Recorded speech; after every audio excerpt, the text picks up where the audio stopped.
ubaphakela mayise ekhulumile udadewethu uzobe sesifundela cha uphakela sithe sifuna ukumbona la ngoba khona abanye abangamaza ngithi agibele la anibingelele kahle agibele la ngayakiwe phakela ngayakiqinile bafuna ukubona nje kahle phakela qinile.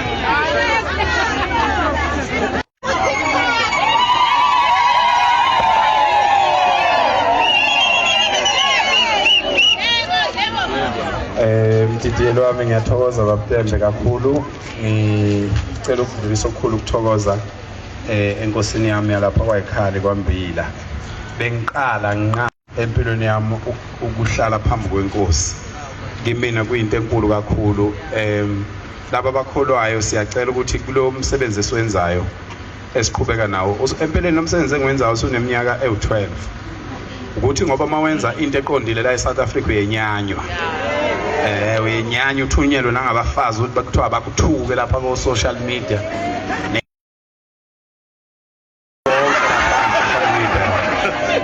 Konke lokho kucashile lokho kucashe lapha ku social media okungabashana lokho kungenabo umalume okuzwa ukuthi uzwe ingane ithi Mtitiyelo uzwe ingane ithi uyabheda wena baba. Mana mfowethu ngicela ukunixoxela ukuthi why lezi ingane zisho kanjalo. Umama wayo akazi ukuthi yini ubaba, waze wazala engazi ukuthi yini ubaba. Ngisho ukuthuthu kuthele kangakanani, ngisho ukuthi umuntu omaziyo noma umuntu ongamazi awukwazi ukuthi uyabheda wena baba. Kanti yini ubaba? Uyabheda wena mama. Uzobethu kuJacinta lapha bethi uyabheda wena mama. Kusho encane ingane izimbize ngegama nami engeke ngize ngimbize ngalo shothi sixabene kangakanani. Ingoba ivelu kaMama ayimazi umama ukuthi yini umama. Thina ke sizokwenza lento okuthiwa i-moral regeneration. Imele lokho ke insizwa nobunsizwa yikho ke ingadumile. Kodwa mawubuka uMandlakazi uyabona ukuthi uMandlakazi unjani. Uyabona uMandlakazi uthi wakhipha uphakela umthakatha ngithi angimilanga ngesidulini. Ngiphuma phakathi kwamadoda, ngiphuma endaweni eyazi ubudoda. Sizobuyisa ubudoda webantu besifazane. Sizobuyisa ubudoda, sizovikela nina. Umuntu wesifazane uvikela azavikelwe ngisho entweni ayithandayo. Umuntu wesifazane uvikelwa njengengane. Ingane mawuyincisha ushukela iyakhala kanti wena uvimba ukuthi ingabi nayo inyongo. Into ebuhlungu kakhulu.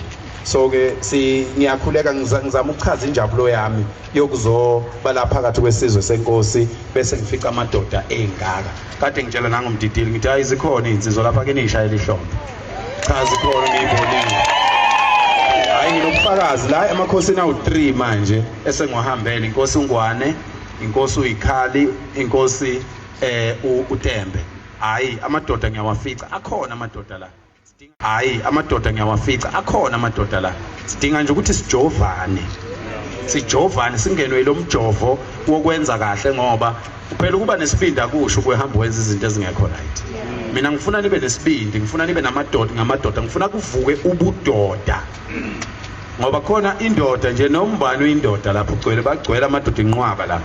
But ngifuna amadoda azoba nobudoda. Indoda engafanele yenze into engalungile phambi kwezingane. Indoda engabhemi ishiyelane nezingane. Indoda engaphuzi ishiyelane nezingane. Ngoba ngokwesintu sethu nangokwenhlonipho yethu thina umuntu omdala kawadla amathengane. Manje mawushiyelana nengane ubhiya uphuza la diphuza khona izokuhlonipha kanjani? Ngoba ubobona ngisho ngeshela intombi emkhaya, mongeshela nje intombi eneminyaka ewu18 obunga kuyishiya ngo20 years. Mawusayishela yakwesaba. Kodwa make wayiqabula kuyaphela ukwesaba. Ngoba mathe enza ukuthi umuntu alingane nawe. So maniphuza utshwala nishiyelana nezingane. Yikho ke ingane uthola isikublash ikhanda nje into yawuthi ubhiya lapha. Phuma nezingane nomadoda.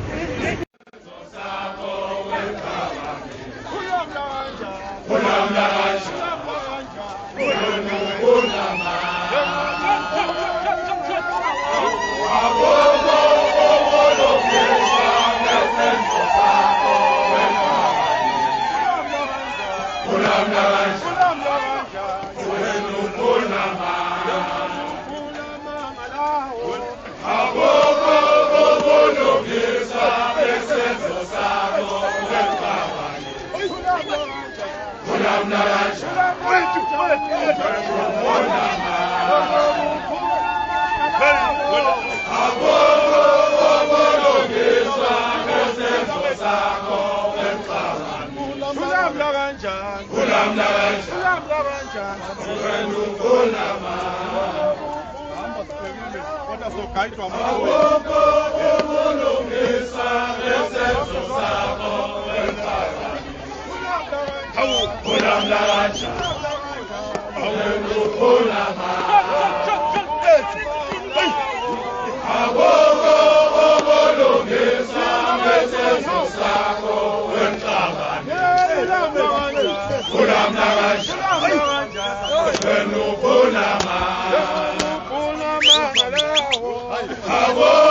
Yeah, guys, thank you for watching the video, and we've reached the end of the video. So please don't forget to like the video, click the like, and just support our channel Bafethu Mzansi Daily Affairs. The only thing that I would say about this video is that I just love it when Phakile Mthakathi is giving advice.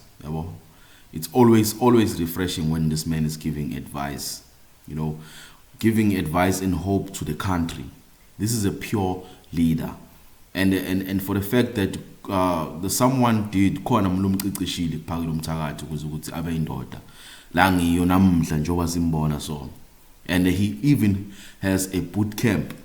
I don't know who owns a boot camp, but there is a boot camp where they train teenagers to become men.